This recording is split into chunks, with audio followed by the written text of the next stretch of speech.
I was looking for any sign of, I guess, hope.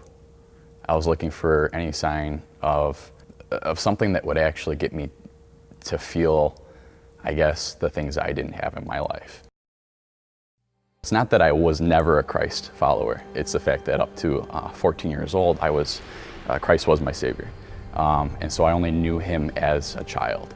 When my grandmother passed away of colon cancer, that was really hard for me at 14 years old, just going into high school. And I think that was like probably the biggest motivator for me to walk away from Christ and to denounce any type of belief that I had.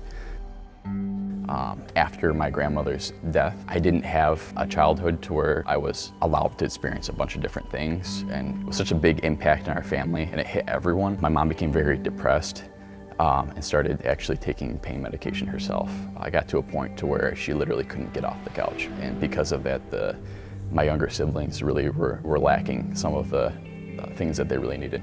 Me and my brother would have to play parent. We literally have to come home from school every day, and we're watching four kids, and we're changing diapers, and we're making formula bottles and feeding them and stuff like that. Why is this happening? And I finally left my mom's house. I started to separate myself from them more and more. I didn't feel like my mom was there to support me and my brother, feeling like we weren't either loved or that we weren't supposed to exist. Basically, I was an independent, newly adult, I guess you could say, and I was working a few jobs and petitioning for extra classes at a community college out there. So I was really into my studies in school, but when the bills started pouring in, I needed to make sure I could pay my tuition. I needed to make sure I could pay for my apartment, my truck. I needed a little bit more income, and so basically what I decided to start doing was, start selling drugs. And so I did do that.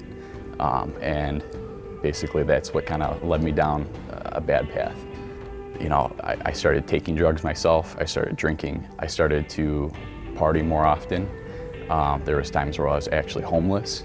And so trying to be an independent person, I fell back on what I knew. I didn't realize how out of hand it was. And so looking back at somebody who I didn't think I had an addictive personality. Even before drugs, I know that I didn't have an addictive personality, and I don't consider myself to have one. But those substances changed the story.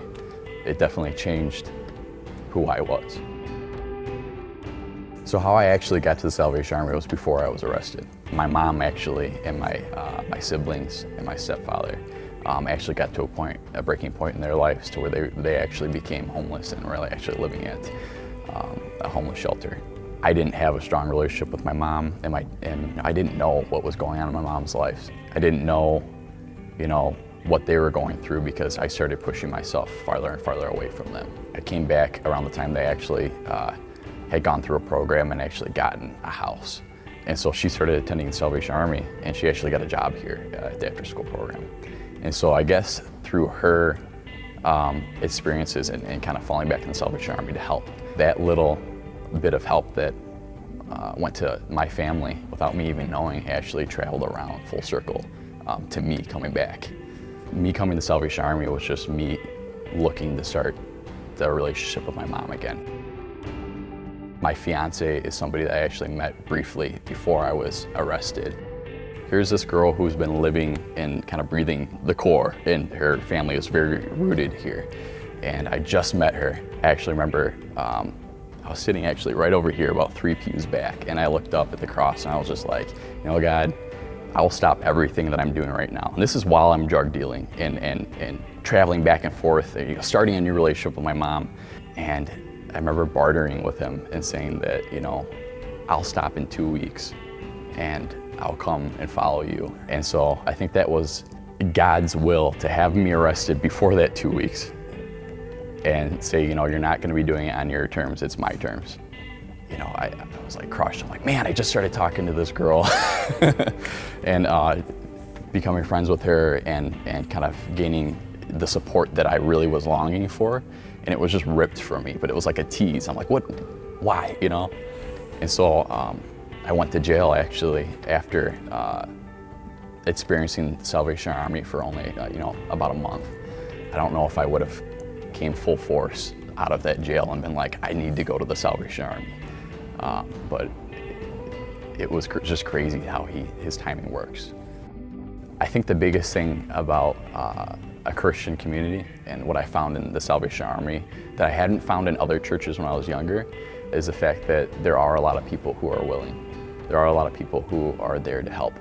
What I always longed for was just the feeling of belonging, of having a support system, of having a family. And I think it might be cliche to say that I found that at church, but I mean, I look around and I have a landlord right here who actually took me in and said, you can have this house. And I could fix it up with my own hands. And I can look behind me at the guy who's in the sound booth, who is gonna be my future father-in-law, and see that he was willing to give me a shot in his job. I can look up and see a lieutenant who has really fought for me. And I can look up on the stage and see my future wife. It's like, this is God just all around me and surrounding me, and to where I can leave this building and I know he's leaving with me. And before I didn't have that, I didn't have anyone. And so now I'm at a point to where I actually am in a career that I can work and I have options because of the people around me. I'm just extremely proud to be where I'm at, but happy that I found Christ and Christ actually found me.